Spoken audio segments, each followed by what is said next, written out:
CM Revanth over action కు Congress high command Kallam వేసింది. తెలంగాణలో రేవంత్ అండ్ కో ఆగడాలకు బ్రేక్ వేస్తూ కీలక నిర్ణయం తీసుకుంది. ఈ మేరకు కాంగ్రెస్ అగ్రనేత రాహుల్ గాంధీ రాష్ట్ర పాలకుల్లో వణుకు పుట్టించారు. క్లీన్ ఇమేజ్ ఉన్న మీనాక్షిని రాష్ట్ర వ్యవహారాల ఇన్ఛార్జిగా నియమించారు. దీంతో పవర్ఫుల్ ఇన్ఛార్జి హయాంలో డమ్మీ అవుతానేమోనని రేవంత్లో గుబులు మొదలైంది. కొడంగల్ కొండల్ అండ్ కోలకు సైతం చెక్ పెట్టడం ఖాయమని పార్టీ వర్గాల్లో జోరుగా చర్చ సాగుతోంది.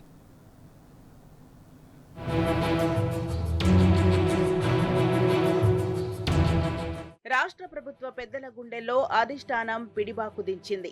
రాహుల్ తన అనుచర అమ్ముల పొదిలోని మీనాక్షి నటరాజన్ అస్త్రాన్ని సంధించాడు. దీంతో ఇక్కడి పాలకుల్లో గుబులు మొదలైంది. Zero graft leader and straight forward మనిషిగా క్లీన్ ఇమేజ్ ఉన్న ఆమె తెలంగాణలో పవర్ఫుల్ ఇన్ఛార్జిగా మారనుంది. ముఖ్యమంత్రి రేవంత్ ఒంటెత్తు పోగడలకు చెక్ పెట్టి మంత్రివర్గంలో సఖ్యత తీసుకొచ్చి పాలనను గాడిలో పెట్టడమే మీనాక్షి నటరాజన్కు అప్పజెప్పిన ప్రధాన టాస్క్ అని వినికిడి. అదే నిజమైతే రానున్న రోజుల్లో సీఎం రేవంత్ రెడ్డి డమ్మీ కావడం ఖాయమన్నది పార్టీ వర్గాల్లో టాక్. కొడంగల్ కొండలండ్ కోలకు సైతం కళ్లాలు పడడం ఖాయమని పార్టీ వర్గాల్లో జోరుగా చర్చ సాగుతోంది.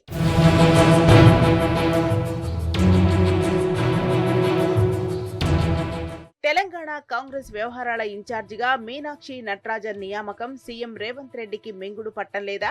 ఆమెకు రాష్ట్ర బాధ్యతలు అప్పగించడం పట్ల ఆయన కలత చెందుతున్నారా?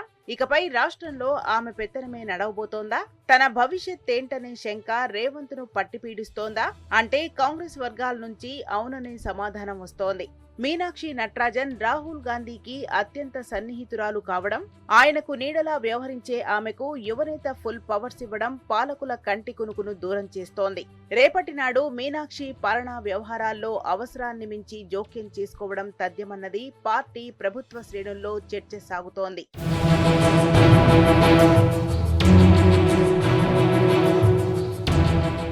రేవంత్ స్వీయ విధానాల వల్ల రాష్ట్రంలో పాలన గాడి తప్పి ప్రజల్లో ఇమేజ్ డ్యామేజ్ అవ్వడం పార్టీని ఇరకాటంలో పడేస్తోంది.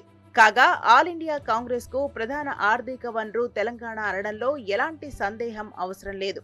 నిన్నటి వరకు ఇన్ఛార్జిగా వ్యవహరించిన దీపాదాస్ మున్షీని రాష్ట్ర సర్కార్ సారథులు అన్ని రకాల ప్రసన్నం చేసుకున్నారన్నది కాంగ్రెస్ లో ఉన్న బహిరంగ చర్చ.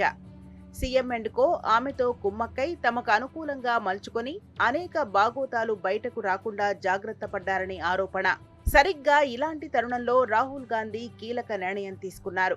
ముఖ్యమంత్రి రేవంత్ రెడ్డి తోక కత్తిరించి ఆయన ఫ్యామిలీ ఆగడాలను కట్టడి చేసే దిశలో అడుగులేస్తున్నారు. ఆ క్రమంలోనే తనకు నమ్మిన బంటు మీనాక్షి నటరాజన్ చేతికి బెత్తమిచ్చి రాష్ట్ర వ్యవహారాల ఇన్ఛార్జిగా అపాయింట్ చేశారు.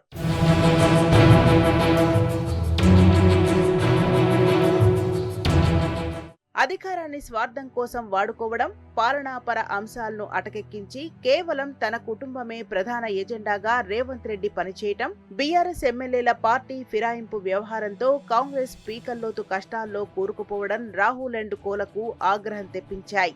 అందుకే ఇప్పటికీ 33 సార్లు ఢిల్లీ వెళ్లినా రేవంత్ కు రాహుల్ గాంధీ అపాయింట్మెంట్ ఇవ్వలేదన్నది అధికార వర్గాలు చెబుతున్నాయి.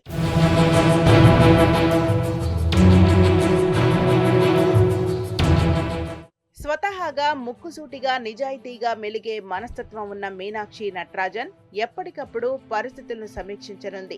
ఇక పార్టీ నిబంధనలను అతిక్రమించే వాళ్లపై కఠిన చర్యలకు సైతం వెనకాడని విధంగా ఆమెను శక్తివంతం చేయాలన్నది ఢిల్లీ పెద్దల మనోగతం.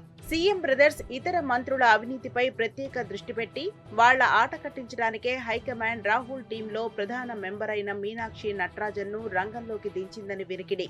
ఈ మధ్య జరిగిన ఎమ్మెల్యేల తిరుగుబాటుపై సైతం పోస్ట్ మార్టం జరిపి వాళ్లలో అసంతృప్తి అంతగా పెరగడానికి కారణాలేంటో తెలుసుకునే బాధ్యతను ఏఐసీసీ మీనాక్షి ఉంచింది. ఈ మొత్తం వ్యవహారంపై పూర్తి నివేదిక ఇవ్వడం హస్తిన కాంగ్రెస్ ఆమెకిచ్చిన మెయిన్ టాస్కుల్లో ఒకటని తెలుస్తోంది.